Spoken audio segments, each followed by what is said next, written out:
ناظرین، تمام تر ہنگامہ خیزی اور تلاطم کے بعد آخرکار اسٹیبلشمنٹ اور سیاسی پلیئرز کے درمیان مفاہمت ہو گئی اور ایک خاموش معاہدہ طے پا گیا ہے۔ عمران خان کے سامنے فیصلہ سازوں نے گھٹنے ٹیک دیے ہیں۔ اس خاموش معاہدے کے تحت یہ طے پایا ہے کہ عمران خان کے جلد انتخابات کے مطالبے پر اگلے چند روز میں عمل درآمد شروع ہو جائے گا، لیکن اس سے پہلے پوری عزت، احترام اور وقار کے ساتھ جانے والے آرمی چیف کو رخصت کیا جائے گا، جبکہ نئے آنے والے چیف کا استقبال کیا جائے گا۔ عمران خان کی جانب سے پہل کر دی گئی ہے اور خان سمیت تمام سٹیک ہولڈرز اس بات پر راضی ہو گئے ہیں۔ عمران خان نے لانگ مارچ کے شرکاء سے اپنے خطاب میں ایک قدم پیچھے ہٹتے ہوئے کہہ دیا ہے کہ آرمی چیف کی تعیناتی اور تقرری سے وہ پیچھے ہٹ گئے ہیں۔ یہ ہرگز ان کا مسئلہ نہیں ہے، ان کا مسئلہ جلد صاف شفاف انتخابات کا انعقاد ہے۔ حکومت نے آرمی چیف کی ایکسٹینشن کا مسئلہ ہمیشہ کے لیے ختم کرنے کا فیصلہ کر لیا ہے، جس کے لیے آرمی ایکٹ میں ترمیم کا پلان بنا لیا گیا ہے۔ 20 نومبر روز ہفتے کو پارلیمنٹ کا مشترکہ اجلاس بلایا گیا ہے اور ممکنہ طور پر اس اجلاس میں یہ ترمیمی بل منظور کروا لیا جائے گا، جبکہ بل میں نئے آرمی چیف کی تقرری اور تعیناتی کا پراپر ایک طریقہ کار طے کیے جانے کا امکان بھی ہے۔ ہفتے کو ہی ایک اہم ترین ڈیولپمنٹ بھی ہونی ہے۔ تحریک انصاف کے چیئرمین عمران خان ہفتے کو ہی اناؤنس کریں گے کہ ان کا حقیقی آزادی مارچ راولپنڈی کب پہنچے گا۔ ان دونوں چیزوں کا آپس میں کیا کنیکشن ہے، اس پر تفصیل سے آگے چل کر بات کریں گے۔ پہلے کچھ مزید خبریں آپ کے ساتھ شیئر کریں کہ امپورٹڈ حکومت کی کامپیں ٹانگنا شروع ہو چکی ہیں اور انہیں بتا دیا گیا ہے کہ وہ اپنا بوریا بستر لپیٹ لیں، کسی بھی وقت اسمبلیاں تحلیل کرنی پڑ سکتی ہیں۔ ان لوگوں کو پریشانی اس بات کی ہے کہ ان کے پاس انکار کی گنجائش یا آپشن ہی نہیں ہے۔ اس کے علاوہ وزیر آباد حملے کی تحقیقات میں وفاقی حکومت کی جانب سے بار بار رکاوٹیں ڈالی جا رہی ہیں۔ نہ جانے کون سا خوف ہے جو اس حکومت کو ستا رہا ہے اور یہ ٹبر حملے کی تحقیقات آگے نہیں بڑھنے دے رہے۔ وزیر داخلہ رانا ثناءاللہ نے ایک بار پھر ہرزہ سرائی کی ہے کہ انہیں عمران خان کے زخموں پر شک ہے، نہ جانے انہیں گولیاں لگی ہوئی ہیں یا نہیں۔ رانا ثناءاللہ صاحب کو صرف اتنا ہی کہیں گے، اللہ رب العزت کے معاملات میں عقل والوں کے لیے نشانیاں ہوتی ہیں۔ ابھی وہ موت کے منہ سے نکل کر دوبارہ زندگی کی جانب لوٹے ہیں۔ رانا ثنا کو غور کرنا چاہیے کہ وہ ہسپتال کے جس کمرے اور بستر پر تھے وہاں سے قبرستان بھی جا سکتے تھے۔ اللہ تعالیٰ نے انہیں نئی زندگی دی ہے تو انہیں چاہیے کہ وہ ایسے دوسروں کی بیماری یا تکلیف کا مذاق نہ بنائیں۔ ناظرین، جب سے آرمی چیف کی تعیناتی یا تقرری کا معاملہ قریب آ رہا تھا، پاکستانی سیاست میں بہت ہی زیادہ ہنگامہ خیزی آتی گئی اور عمران خان کے اسٹیبلشمنٹ سے تعلقات بگڑتے چلے گئے، لیکن اب ہواؤں کا رخ تبدیل ہو چکا ہے اور عمران خان کے معاملات کافی حد تک طے پا چکے ہیں۔ دونوں جانب سے فیصلہ کر لیا گیا ہے کہ رابطے بحال رکھے جائیں گے اور کسی بھی صورت معاملات کو پوائنٹ آف نو ریٹرن تک نہیں جانے دیا جائے گا۔ سینئر صحافی صابر شاکر کا دعویٰ ہے کہ تمام اسٹیک ہولڈرز کے درمیان ایک خاموش سیٹلمنٹ ہوئی یا معاہدے پر اتفاق کیا گیا کہ جو ہونا تھا وہ ہو گیا، اب یہ کھیل ختم ہونا چاہیے۔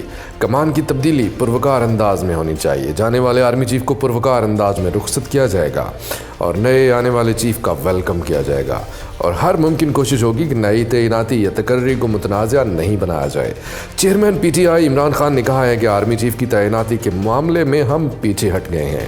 لاہور میں سینئر صحافیوں اور اینکر پرسن سے ملاقات میں عمران خان نے کہا کہ نواز شریف چاہتا ہے کوئی ایسا آرمی چیف آئے جو ان کے معاملات اور کیسز کا خیال رکھے، لیکن ظاہر ہے ایسا کوئی آرمی چیف نہیں آئے گا جو نواز شریف کا سہولت کار بنے۔ حکومت کی پوری کوشش اور خواہش ہے کہ اس تعیناتی کو سیاسی کر دیا جائے، لیکن پاک فوج ایک انتہائی ڈسپلنڈ اور پیشہ ور ادارہ ہے۔ جو بھی شخص اس فوج کی کمان سنبھالے گا وہ صرف اور صرف ادارے کی نمائندگی کرے گا، وہ کبھی بھی ادارے، ریاست اور عوام کے خلاف نہیں جائے گا۔ امپورٹڈ ٹولے کو بھی اب اس بات سے آگے بڑھنا ہوگا اور ذاتی مفادات کی بجائے قومی مفاد کو ترجیح دینا ہوگی اور ملک میں قانون کی بالادستی یقینی بنانا ہوگی، کیونکہ دنیا میں اس وقت تک کوئی بھی ملک ترقی نہیں کر سکتا جس میں قانون کی بالادستی نہیں ہو۔ چیئرمین تحریک انصاف عمران خان نے انتخابات سے متعلق کہا کہ نواز شریف اور آصف زرداری اس لیے الیکشن نہیں ہونے دے رہے کیونکہ یہ خوف زدہ اور ڈرے ہوئے ہیں۔ انہیں اندازہ ہے کہ نئے انتخابات میں لوگ اس ٹولے کو مسترد کر دیں گے۔ اب تک ہوا بھی یہی ہے۔ حکومت نے پورے ملک میں ڈھونڈ کر 11 حلقے منتخب کیے اور ان حلقوں سے پی ٹی آئی ارکان کے استعفے منظور کیے۔ انہیں لگتا تھا کہ یہ سیٹیں تو ان کی اپنی ہیں، لیکن ان 11 میں سے بھی 8 سیٹیں پاکستان تحریک انصاف نے جیت لی۔ ملتان اور کراچی کی نشستوں پر پی پی نے کامیابی حاصل کی۔ خیر قصہ مختصر، اب یہ طے ہو چکا ہے کہ وزیر اعظم شہباز شریف ہی نئے آرمی چیف کی تعیناتی کا اعلان کریں گے اور عمران خان کی جانب سے اس میں کوئی رکاوٹ یا رخنہ نہیں ڈالا جائے گا۔ 20 نومبر یعنی ہفتے کو پارلیمنٹ کا مشترکہ اجلاس طلب کر لیا گیا ہے، جس میں خبریں گرم ہیں کہ حکومت کی جانب سے آرمی ایکٹ میں ترمیم پیش کی جائے گی اور سادہ اکثریت سے دونوں ایوانوں سے وہ بل منظور کروا لیا جائے گا۔ جو ترمیم تجویز کی گئی ہے اس سے متعلق باخبر حلقوں کا دعویٰ ہے، ایک تو حکومت کی خواہش ہے کہ آرمی چیف کی ایکسٹینشن یا توسیع کا چیپٹر ہمیشہ کے لیے کلوز کر دیا جائے، یعنی بس جو بھی آرمی چیف آئے وہ 3 سال کی مدت پوری کرے اور ریٹائر ہو جائے۔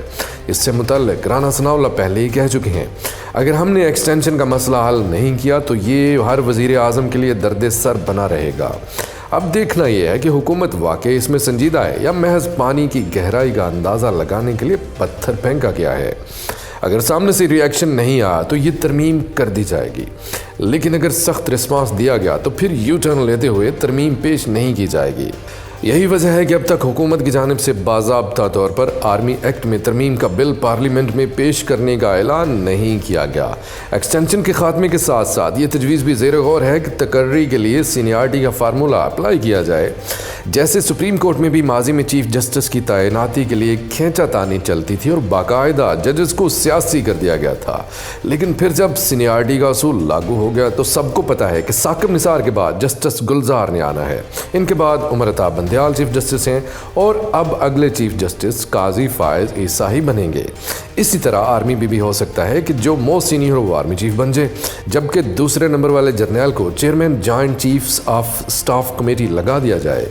لیکن دفاعی ماہرین کہتے ہیں کہ اس میں ایک رکاوٹ یہ آ سکتی ہے کہ اگر سینئر موسٹ جرنیل کا تعلق میڈیکل کورس سے ہوا تو پھر اس صورت میں کیا کیا جائے گا۔